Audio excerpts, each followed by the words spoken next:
Et salut les traders, j'espère que tout le monde va bien, moi ça va super. On se retrouve comme tous les dimanches à 18 h pour une nouvelle vidéo d'analyse. Avant de commencer, comme d'habitude, énorme merci à vous qui prenez le temps de lâcher votre petit like et votre commentaire en dessous de chaque vidéo. Vous donnez un vrai coup de pouce à la chaîne YouTube, donc encore une fois, merci. Si c'est pas le cas, n'oubliez pas de le faire, ça prend 2 secondes et ce serait super sympa. Je vous prends pas plus la tête, on attaque la vidéo immédiatement.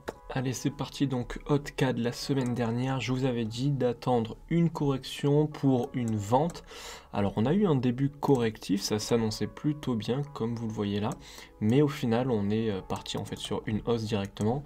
Est-ce que on annule complètement la direction baissière? Pas forcément, mais pour l'instant oui, c'est pas tellement la meilleure configuration pour une vente. On vient de casser la trendline, donc on va rester à l'écart de HotCAD pour les jours à venir. Il y a un scénario qui est peut-être ce running flat ici, donc plutôt celui-là.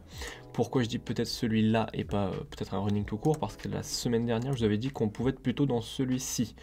Ça pouvait être celui-ci qu'on avait anticipé, et ensuite le down, et du coup ensuite une continuation de tendance plus tard. Mais peut-être changement de scénario, peut-être qu'on est plutôt sur celui-ci, mais étant donné que je suis pas très confiant sur ça, je préfère vous le dire de rester à l'écart de HotCAD pour les jours à venir. CAD CHF, on veut une correction pour une continuation baissière. Pour l'instant, on n'a pas grand-chose, alors peut-être qu'on est sur un gros expanding, donc 1, 2, 3 là, et si c'est le cas, bon bah c'est la correction en question. Donc si vous avez un autre setup de vente, pourquoi pas tenter de la vente sur CAD CHF. CHF Yen, je vous avais dit de rester à l'écart parce qu'on attendait une correction. On est en plein dedans. Je vais vous montrer la structure idéale, donc pour vous montrer le scénario numéro 1, en tout cas celui qu'on aimerait qui se valide.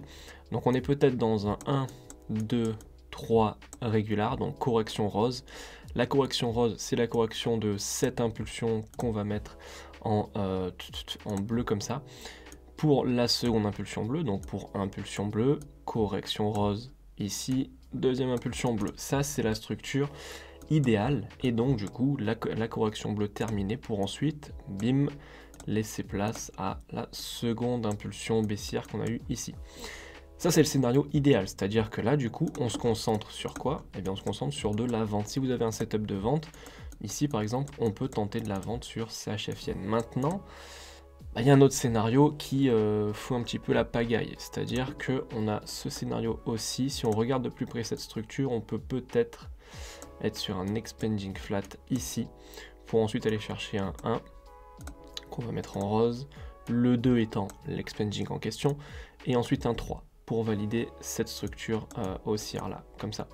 Okay. Et du coup, cette structure, ce serait peut-être notre seconde impulsion ici, avec la correction au milieu là, que je vais mettre en bleu comme ça. D'accord? Donc en gros, la seconde impulsion de la grosse correction, elle est peut-être pas terminée, comme on l'a vu juste avant. Peut-être qu'elle ne se termine pas ici, mais peut-être qu'elle va se terminer là. Donc, dans tous les cas, j'ai envie de vous dire, on cherche de la vente. Ok, on cherche ça.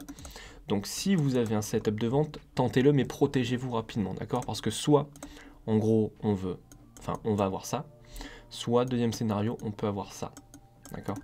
Donc dans tous les cas, c'est de la vente dans les deux sens, c'est juste que dans un des scénarios, on va peut-être aller casser le top une dernière fois. Mais si vous avez un setup de vente, c'est peut-être bien de le tenter, mais protégez-vous rapidement. Donc CHF Yen pour les jours à venir, de la vente, faites attention à ça. Mais on n'oublie pas la possibilité de la cassure du top, donc protégez-vous rapidement. Euro NZD. Celui-ci, vous avez dit d'attendre une correction, eh bien on est peut-être en plein dedans. Donc pour l'instant, on patiente. Alors là, il y a deux scénarios encore une fois. Quoique, enfin il y en a toujours deux, mais on va dire que le principal, ce serait ici, impulsion, correction. On attend l'impulsion 2 pour ensuite le down ici par rapport à cette impulsion-là. Ça, pareil, c'est la structure idéale dans le meilleur des mondes. Ok.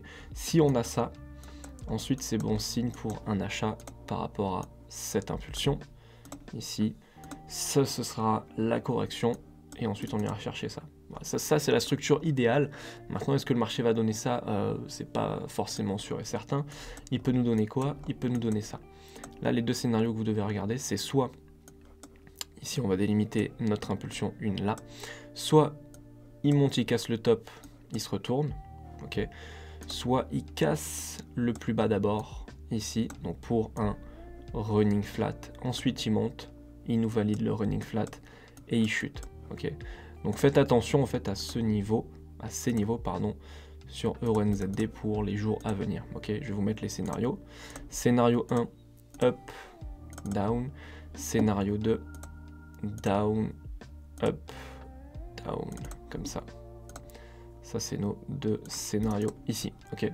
Donc faites attention à ça. Si vous avez il y a encore, j'ai envie de vous dire, si vous avez un setup d'achat, si le setup se fait juste en dessous, ça vaut pas le coup juste pour ça. D'accord. Par contre, s'il casse le top et qu'ensuite il vous donne un setup de vente, pourquoi pas.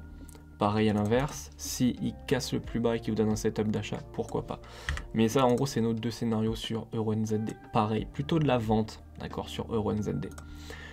Euro-USD, alors celui-ci, on a une structure idéale, encore une fois, qui se profile bien. On peut avoir ce 1, ce 2 et ce 3, donc ce running flat.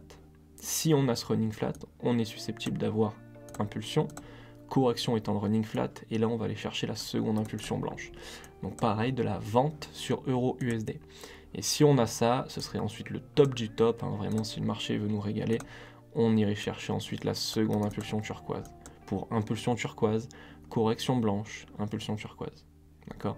Ça c'est la structure idéale. Donc on va rester sur ça sur Euro-USD. Donc si vous avez un setup de vente, pourquoi pas. Ensuite, on fera attention à de l'achat sur Euro-USD. Ça, c'est le scénario idéal.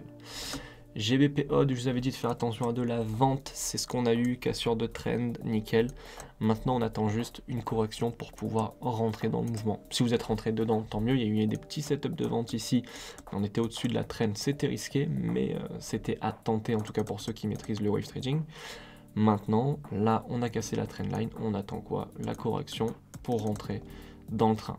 D'accord, GBPO, très bonne structure. Pour rappel, on a anticipé. Alors, je crois qu'on a anticipé ce up parce que je vous avais dit, on est dans une correction, il y a des chances qu'on ait un up. Anticipé ce down, on a anticipé ce up aussi, et ensuite ce retournement. Donc, pas mal de mouvements sur GBPO, c'est plutôt cool. Donc, maintenant, vous faites attention à correction, continuation. GBP-JPY, je vous avais dit, je crois, de patienter pour une correction, il me semble. Alors, je vous avais juste dit de faire attention à ce scénario. Impulsion, correction et peut-être une impulsion.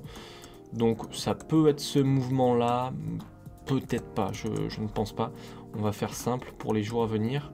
Vous pouvez tenter de l'achat, je pense, sur GBP-JPY jusqu'à ce plus haut. Si vous avez un setup, pourquoi pas le tenter jusqu'ici, et ensuite de la vente, ça peut être pas mal. Ok, faites attention à ça sur GBP-JPY. GBP-USD, celui-ci, bon, je vous avais dit d'attendre la cassure de ce plus bas, on l'a cassé, restez en stand-by maintenant, on perd un peu de momentum, donc voilà, maintenant restez à l'écart. À la limite, si pendant la semaine il vous donne pareil une belle correction du style comme ça, bon bah, pourquoi pas la tenter, mais la tendance baissière commence à s'essouffler, donc vaut mieux rester à l'écart de GBP-USD, mais voilà, le plus bas a été cassé, donc on est content.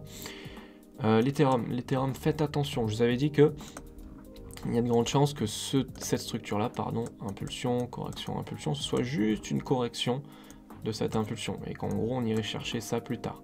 Ok, donc ça, c'est toujours bon de l'analyse plutôt daily, on va dire. Maintenant, il peut nous donner encore un plus bas, ok, notamment parce que ça peut être une correction donc de celle-ci, et ça peut être aussi la correction de celle-ci.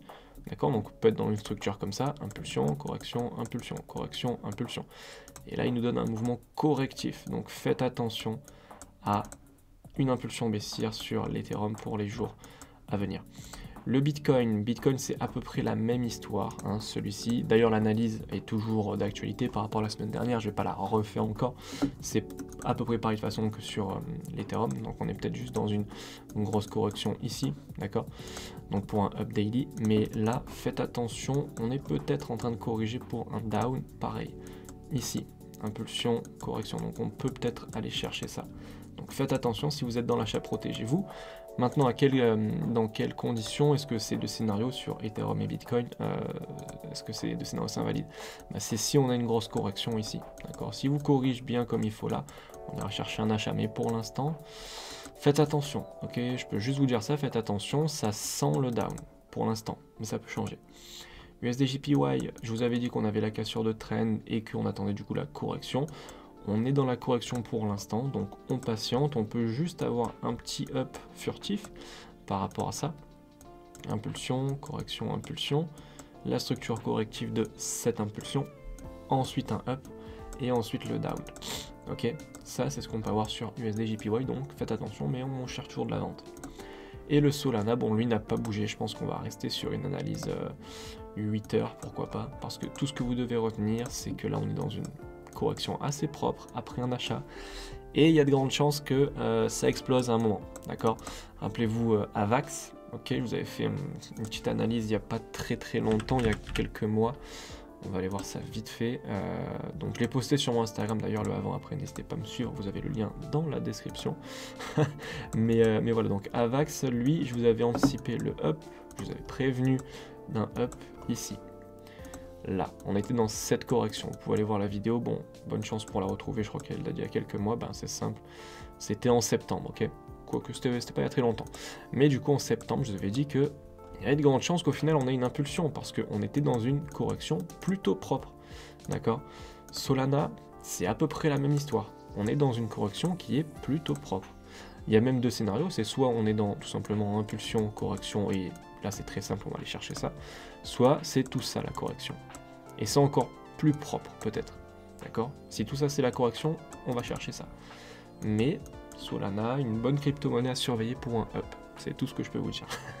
Allez, à la semaine prochaine. Et voilà, c'est déjà la fin de cette vidéo. J'espère vraiment qu'elle vous aura plu. Si c'est le cas, n'oubliez pas de la partager, de commenter, de liker. Ce serait super sympa. C'est tout pour moi. Je vous dis à la semaine prochaine pour une nouvelle vidéo. Courte vie mais légendaire, comme d'habitude. Ciao.